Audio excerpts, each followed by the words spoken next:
Les essais VAT ont pour objectif de vérifier que la variété créée par l'obtenteur va satisfaire aux demandes de l'utilisateur final. Par exemple, que la variété est suffisamment productive, qu'elle va être suffisamment résistante aux maladies et qu'elle a une bonne valeur technologique. Par exemple, pour un blé, ça va être la valeur pour faire du pain.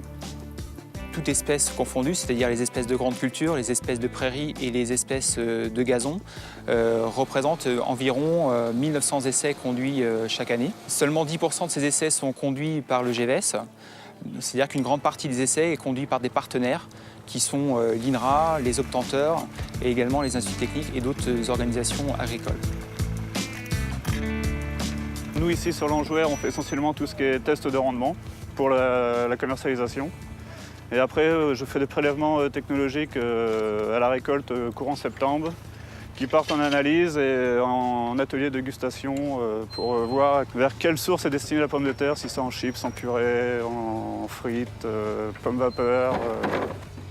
L'une des grandes évolutions au niveau de la VAT, c'est la VAT-E, c'est-à-dire le E comme environnement.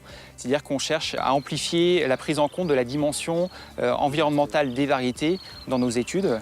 Par exemple, on va chercher à vérifier la moindre dépendance des variétés par rapport aux produits de traitement.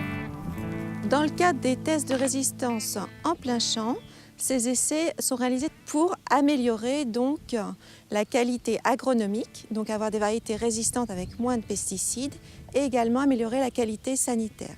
Des tests de résistance plutôt en conditions contrôlées sont réalisés plutôt dans le cadre donc, de la DHS comme caractère de distinction, et ils sont réalisés principalement par la SNES, la Station nationale d'essais de semences, et aussi par l'INRA.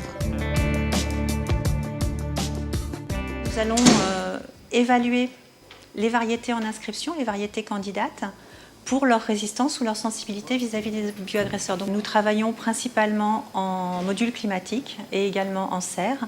Et le principe des méthodes est toujours le même, c'est un semis de la variété à analyser, une multiplication du pathogène, une inoculation de ce pathogène à la plantule de façon à mimer les conditions naturelles d'infection, puis une incubation où on laisse l'interaction hôte-pathogène se produire, et enfin une lecture où on observe les symptômes. Et à ce moment-là, on va faire soit une lecture qu'on appelle de tout ou rien, présence ou absence de symptômes, soit une lecture plus quantitative quand il y a une résistance de type quantitatif.